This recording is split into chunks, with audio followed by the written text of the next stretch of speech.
my father died, I was in his office reviewing quarterly projections for Sterling Innovations' new medical device division. Numbers had always been my sanctuary, clean, precise, unchangeable. Unlike people, spreadsheets never lied or played favorites. Mr. Sterling wants to see the Q3 estimates, his secretary, Martha, said, poking her head in. She'd been calling him Mr. Sterling instead of your father since my first day at the company. Professionalism, she'd explained, was everything. Almost done, I replied, double-checking my calculations. The medical division was my baby, a project I'd spent 3 years developing. The projections looked promising, a 40% growth rate, conservative estimates showing potential revenue of $50 million by year's end. I never got to show him those numbers. The heart attack hit during his afternoon tennis match. By the time I reached the hospital, Sarah had already arrived, designer heels clicking against sterile tiles as she paced the waiting room. My sister always did have perfect timing. Finally decided to show up. She snapped, barely glancing at me. "Where were you?" "Working," I said quietly. "At the office, where you haven't been in months." She waved her hand dismissively. "Some of us have lives outside that dusty building, Madison." That dusty building was Sterling Innovations' headquarters, the company our grandfather had founded and our father had built into a billion-dollar enterprise. Sarah treated it like a trust fund, showing up for board meetings and important client dinners, but leaving the actual work to others, mainly to me. The doctor's arrival cut short our brewing argument. His expression told us everything before he spoke a word. "I'm very sorry," he began, and the world tilted sideways.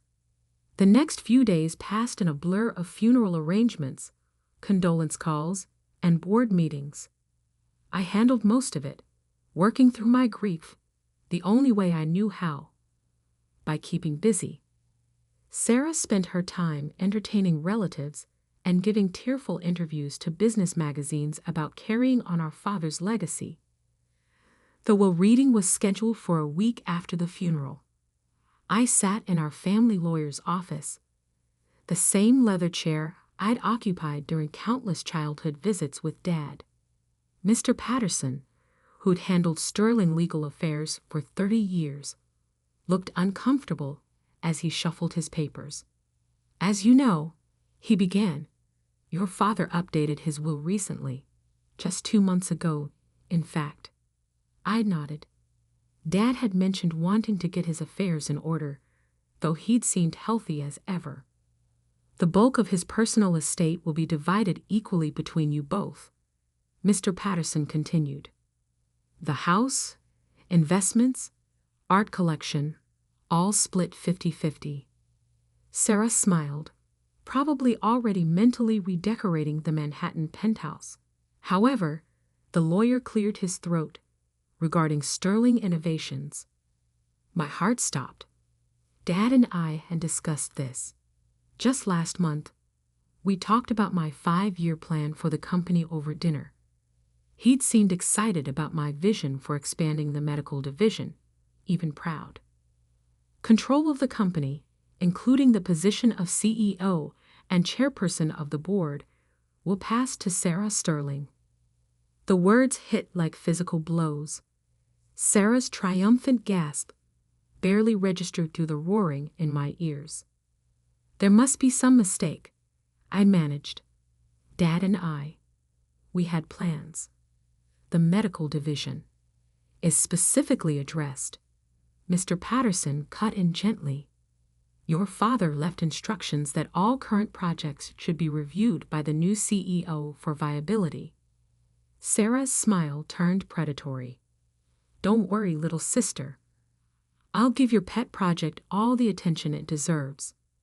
I sat there numb as Mr. Patterson continued reading. The details washed over me. Voting shares, board positions, corporate structure. All I could think about was Dad's voice during our last dinner. The medical division could change lives, Madison. It's exactly the kind of innovation Sterling needs. Had it all been lies? The next morning, I arrived at the office early. As usual, my security badge still worked, though I wondered how long that would last. The medical division team was waiting for my morning briefing. 15 brilliant engineers and researchers who trusted my vision. I heard about the will reading, Martha said softly as I passed her desk. I'm so sorry, Madison. I managed a weak smile. Thanks, Martha. Has she arrived yet? 3rd floor. Moving into the executive office already. Of course she was. Sarah never wasted time claiming what she thought was hers. I made it through the briefing somehow, focusing on technical details and development timelines. My team knew something was wrong, but they were kind enough not to ask. These people had followed me, believed in me. What would happen to them now? The answer came sooner than expected. Madison. Sarah's voice cut through the quiet hum of the engineering floor. She stood in the doorway of our research lab, looking absurdly out of place in her camel suit. We need to talk. I followed her to what had been Dad's office. She'd already replaced his degrees and family photos with modern art pieces. His old leather chair, worn from years of late nights and important decisions, was gone, replaced by something sleek and strong. I've been reviewing the numbers, she said, perching on her new throne. The medical division is hemorrhaging money. It's a development phase, I explained, fighting to keep my voice steady. The projections show. The projections show whatever you want them to show. She tossed a folder onto the desk, my carefully prepared reports. This isn't what Sterling Innovations needs right now. We're streamlining operations, focusing on our core business. Core business. I couldn't believe what I was hearing. Dad always said innovation was our core business. It's literally in our name. Dad isn't here anymore. Sarah's voice turned cold, and frankly, neither should you be. I stared at her, this stranger wearing my sister's face. What are you saying? I'm saying you're fired, Madison. Clear out your office by the end of the day. Security will escort you out. The world seemed to stop. You can't do this. I built that division from nothing. Those people trust me. Those people, she cut in, work for Sterling Innovations, my company now.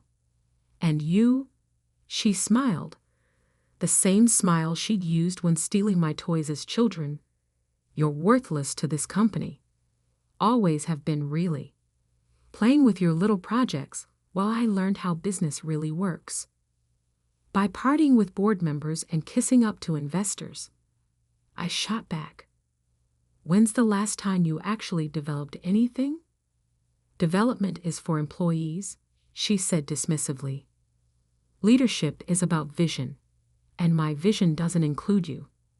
I stood there, hands shaking, as decades of competition and resentment crystallized into this moment. Dad believed in me, I said quietly. Dad pitied you, Sarah replied. Why do you think he left me in charge? Now get out of my office before I call security. I walked out with my head high, past Martha's tearful face, past my confused team members, past the security guard who'd known me since I was a child. One box of personal items, family photos, engineering awards, the prototype of my first patented device. A life's work reduced to a cardboard box. My phone buzzed as I reached my car. A message from an unknown number. Meet me at Joe's Diner tomorrow, 3 p.m. Come alone. There's something you need to know about your father's safe. I stared at the message, wondering if grief was making me hallucinate. Dad's safe. The old one in his home office? Sarah would have cleaned that out already, along with everything else. But what did I have to lose? Little did I know, that message would change everything. But first, I had to survive the longest night of my life, alone with the knowledge that I'd lost not just my father, but my life's work and my last connection to the company he built. I drove home in a daze, the box of memories beside me, feeling both too heavy and too light. Tomorrow would bring answers, or more questions. For now, all I could do was wonder, what secret could be worth all this pain? Joe's Diner sat on the corner of 5th and Pine, a relic from a time before Sterling innovations dominated the city skyline. Dad used to bring me here for chocolate milkshakes after school, before board meetings became more important than father-daughter time. I arrived early, sliding into a worn leather booth with a clear view of both entrances. Old habits die hard. Dad always said a good executive watches their exits. At exactly 3 p.m., Martha walked in. "You?" I straightened in surprise. Dad's secretary. No, Sarah's secretary now. Looked different outside the office. More determined, less deferential. "Your father knew this day might come," she said, sitting across from me. "He made me promise to wait until the right moment." "What moment?" She pulled an envelope from her bag. "The moment your sister showed her true colors." Inside the envelope was a single key and a handwritten note in Dad's familiar scrawl. "West Wall, behind the Monet. December 14, 1989. Dad's old safe. I breathed. But Sarah must have opened it already. Martha smiled. "That's what she thinks. Your father had 2 safes in his study. The obvious one, behind his desk, that's where he kept standard documents, things he expected people to find. But the real safe, his private safe." She tapped the key. "Only 3 people knew about it. Him, me, and now you." "Why you?" "Because I've been more than just a secretary for 30 years, Madison. I was your father's most trusted confidant. I knew things about Sterling Innovations that even the board doesn't know." My mind raced. December 14, 1989. Why was that date familiar? "The day Sterling Innovations went public," Martha supplied, reading my expression. "Also the day your mother left." The memory hit hard. I was 6, Sarah 10. Mom walked out during Dad's IPO celebration, leaving nothing but a note and a lifetime of trust issues. "What's in the safe?" "I don't know," Martha admitted. "But your father said if anything happened to him, if Sarah ever tried to push you out, I should make sure you found it." She glanced at her watch. "Sarah's in board meetings all afternoon. The house will be empty." I gripped the key tightly. "Why are you helping me?" "Because I watched you grow up in that company. While Sarah was partying through college, you were interning in the labs. When she was dating board members' sons, you were filing patents. You are your father's daughter, Madison. His true heir." She stood up. "The company needs you. More than anyone knows." 20 minutes later, I let myself into my childhood home. Everything felt different, colder somehow, as if Sarah's presence had already begun erasing decades of memories. The study was exactly as Dad had left it, probably the only room Sarah hadn't changed yet. The Monet, an original, worth millions, hung innocently on the west wall. With trembling fingers, I lifted it.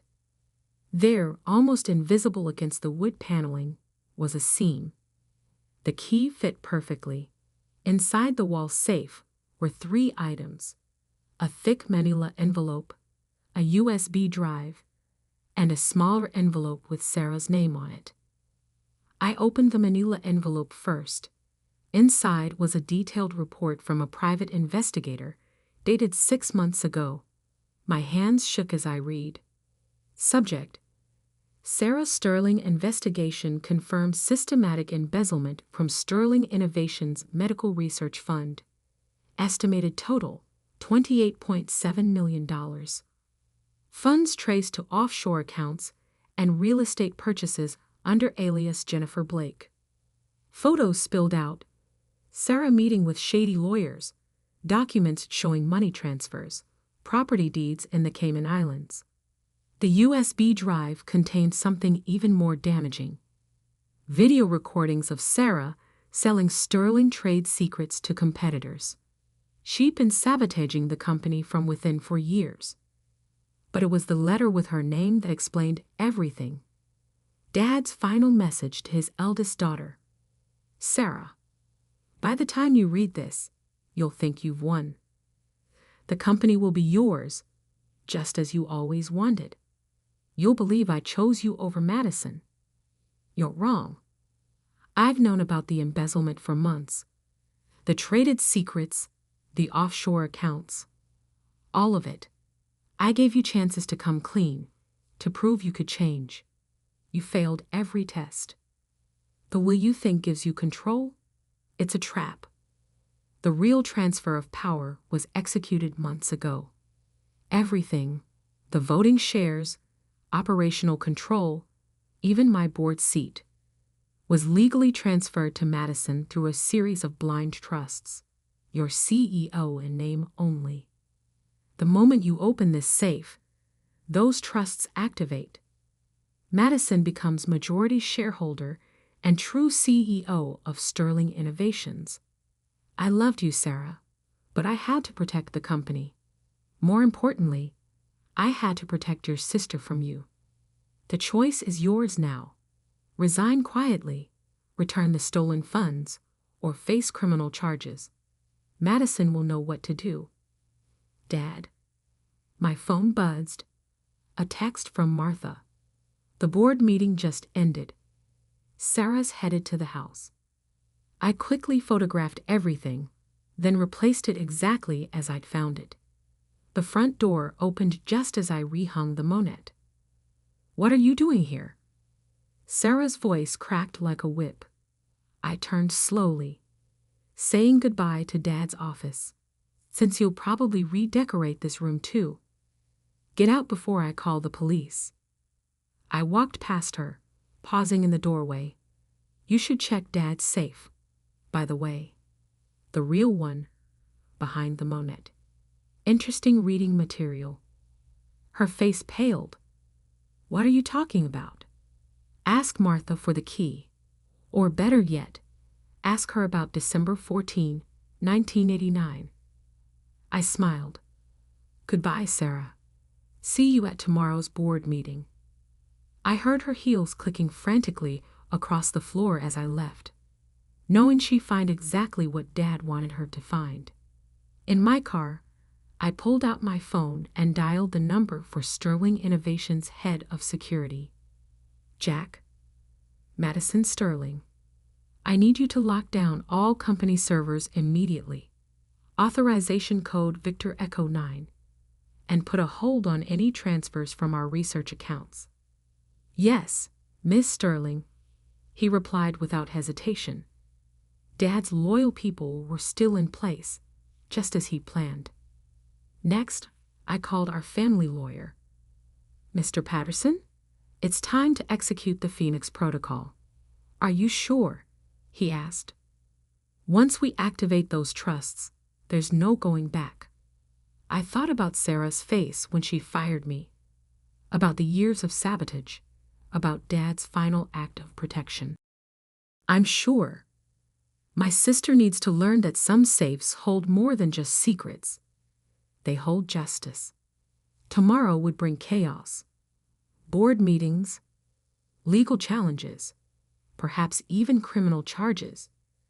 But for now, I smiled, knowing Dad had outplayed us all.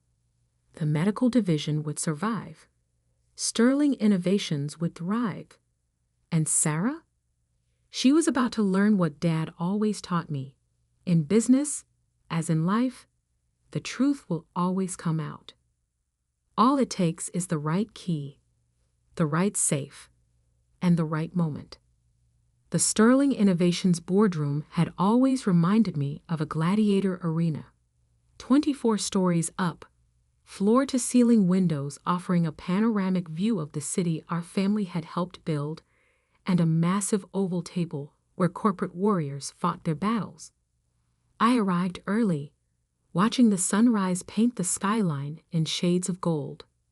Martha had already prepared the room, folders at each seat, coffee service arranged precisely, blinds adjusted to minimize glare. The little details that made big moments work. Security reports Sarah arrived at 5 a.m., Martha said, setting a cup of green tea at my usual spot. She's been in her office making calls all morning.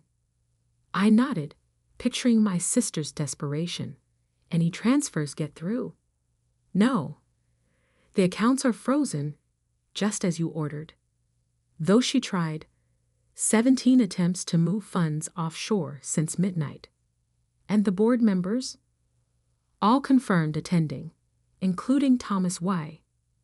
That was crucial. Thomas Y., our largest independent shareholder, had been Sarah's strongest supporter. His vote could swing the entire board. By 8:55 a.m., they began filing in. Board members, legal counsel, even a few shareholders who'd earned the right to attend. Many double-took at my presence, but no one dared comment. The tension in the room could have powered the building. Sarah arrived last, naturally. She'd changed clothes since yesterday. Armani power suit, killer heels, war paint perfect. But her eyes gave her away. They darted around the room like a cornered animal's, finally fixing on me with pure hatred. "What is she doing here?" she demanded. "Waiting for you to begin the meeting," I replied calmly. "There are some interesting items on today's agenda. You're not on the board anymore. Security." "Actually," Mr. Patterson spoke up from his corner, "Ms. Madison Sterling's presence is required for today's proceedings." He began distributing additional folders. "If everyone could please review the documents before you." Sarah snatched her copy, face growing paler with each page she turned. The room filled with murmurs as others did the same. "This is impossible," she finally spluttered. "These trusts, they can't be legal." "Oh, but they are," I said, standing. "Every transfer, every document, every signature verified and notarized. Dad was very thorough." "Dad was dying," she snapped. "He wasn't thinking clearly."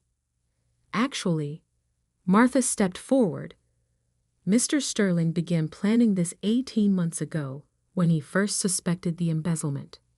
The room went dead silent. "What embezzlement?" Thomas Y. asked sharply. I nodded to Martha, who activated the presentation screen. Evidence began filling the display.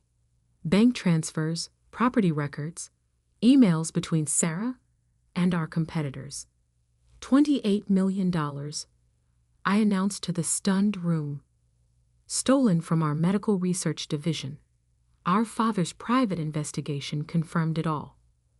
Lies. Sarah slammed her hands on the table.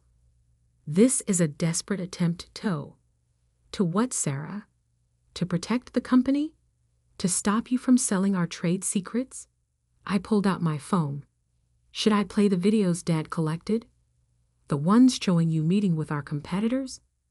She lunged for the phone, but security was faster.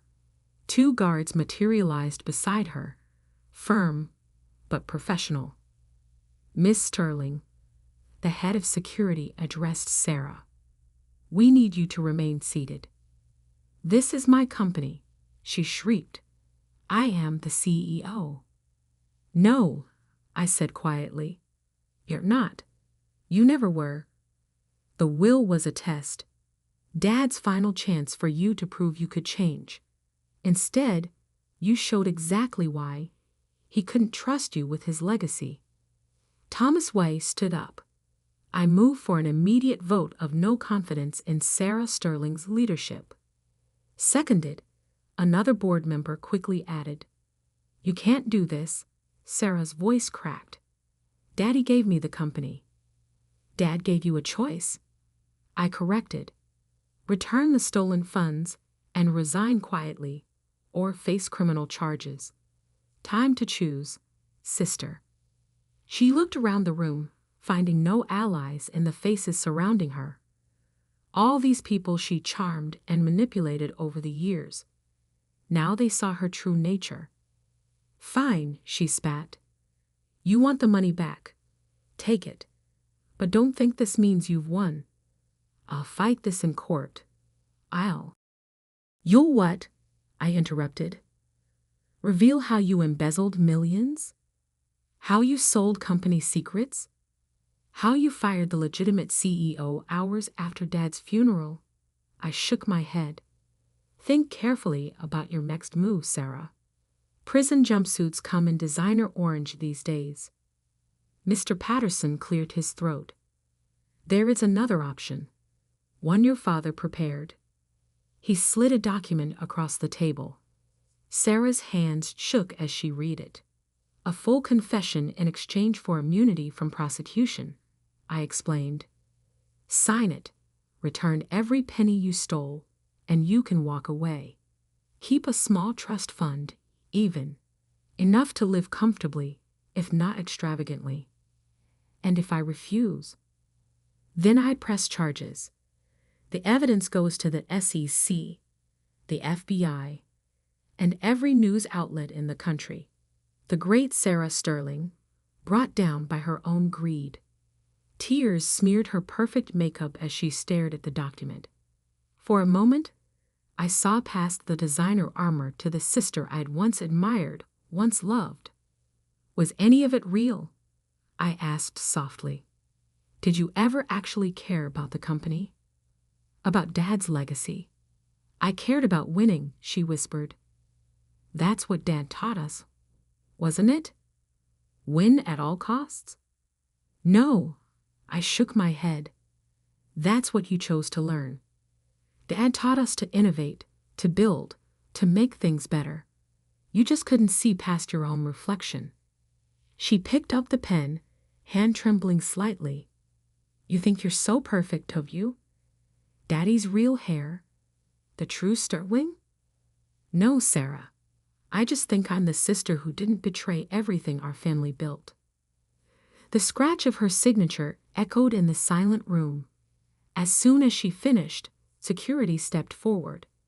Please escort Ms. Sarah Sterling from the building, I instructed. Her credentials have already been deactivated. She stood, straightening her designer jacket one last time. Congratulations, little sister. You finally won. This was never about winning, Sarah. It was about protecting what Dad created, what we were supposed to protect together. As the doors closed behind her, Thomas Weiss spoke up.